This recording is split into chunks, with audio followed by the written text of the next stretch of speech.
നമസ്കാരം. ഫെബ്രുവരി 1-ാം തീയതി നിർമ്മല സീതാരാമൻ മൂന്നാം നരേന്ദ്രമോദി സർക്കാരിന്റെ രണ്ടാം ബജറ്റ് അവതരിപ്പിക്കാൻ ഒരുങ്ങുകയാണ്. എന്തൊക്കെ ജനകീയ പ്രഖ്യാപനങ്ങൾ ഉണ്ടാകും എന്നതിനൊപ്പം തന്നെ എല്ലാവരും ആകാംക്ഷപൂർവ്വം ഉറ്റുനോക്കുന്ന പ്രധാനപ്പെട്ട ഒരു കാര്യം സ്വർണത്തിന്റെ ഇറക്കുമതി തീരുവ വർദ്ധിപ്പിക്കുമോ എന്നാണ്. കഴിഞ്ഞ ബജറ്റിലെടുത്ത തീരുമാനം കേന്ദ്ര സർക്കാർ ഇത്തവണ തിരുത്തിയേക്കുമെന്ന അഭ്യൂഹം ശക്തമാണ്. ഇറക്കുമതി തീരുവ 15% നിന്ന് 6% കുറയ്ക്കുകയായിരുന്നു കഴിഞ്ഞ തവണ ചെയ്തത്. ഇതോടെ സ്വർണത്തിന്റെ ഇറക്കുമതി വലിയ തോതിൽ കൂടുകയും രാജ്യത്തിന്റെ വ്യാപാര കമ്മി ഉയരുകയും ചെയ്തു.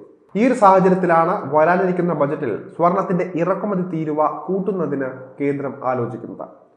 സ്വർണത്തിന്റെ ഇറക്കുമതി തീരുവ വർദ്ധിപ്പിക്കാൻ സർക്കാർ തീരുമാനിക്കുകയാണെങ്കിൽ വില വലിയ തോതിൽ വർദ്ധിക്കും എന്നാണ് ഇന്ത്യയുടെ മുൻ ധനകാര്യ സെക്രട്ടറിയായ സുഭാഷ് ചന്ദ്ര ഗാർഗ് അഭിപ്രായപ്പെടുന്നത്. ഇന്ത്യയുടെ സാമ്പത്തിക കാര്യ സെക്രട്ടറി, ലോകബാങ്കിന്റെ എക്സിക്യൂട്ടീവ് ഡയറക്ടർ എന്നിവരുൾപ്പെടെ പ്രമുഖ സ്ഥാനങ്ങൾ വഹിച്ച സാമ്പത്തിക വിദഗ്ധൻ കൂടിയാണ് ഇദ്ദേഹം. ഇന്ത്യയുടെ സ്വർണ്ണ വിലയെ പ്രധാനമായും സ്വാധീനിക്കുന്നത് അതിന്റെ ഉയർന്ന ഡിമാൻഡ് തന്നെയാണ്.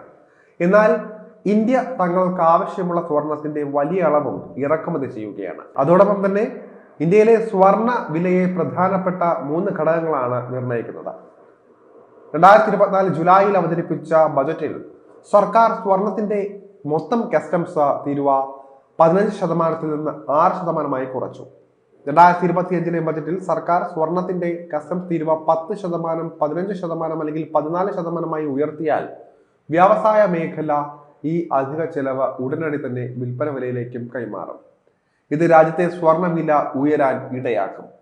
തീരുവയോടൊപ്പം തന്നെ അന്താരാഷ്ട്ര വിപണിയിലെ വിലയുമാണ് സ്വർണ്ണ വിലയെ പ്രധാനമായും സ്വാധീനിക്കുന്നത്.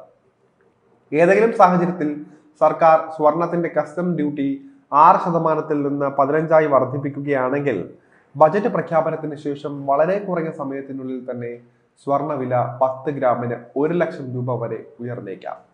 ഡ്യൂട്ടി മാറ്റമില്ലാതെ തുടരുകയാണെങ്കിൽ സ്വർണ്ണവില ഈ നിലയിലേക്ക് എത്താൻ ഏകദേശം 6 മാസം മുതൽ 1 വർഷം വരെ എടുത്തേക്കാമെന്നും അദ്ദേഹം പറയുന്നുണ്ട്.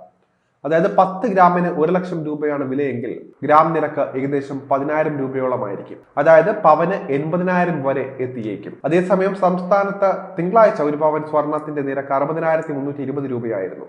120 രൂപ കുറഞ്ഞതോടെയാണ് ഈ നിരക്കിലേക്ക് എത്തിയത്. ഗ്രാമിന് 15 രൂപ കുറഞ്ഞ് 7,540 രൂപയുമായിരുന്നു.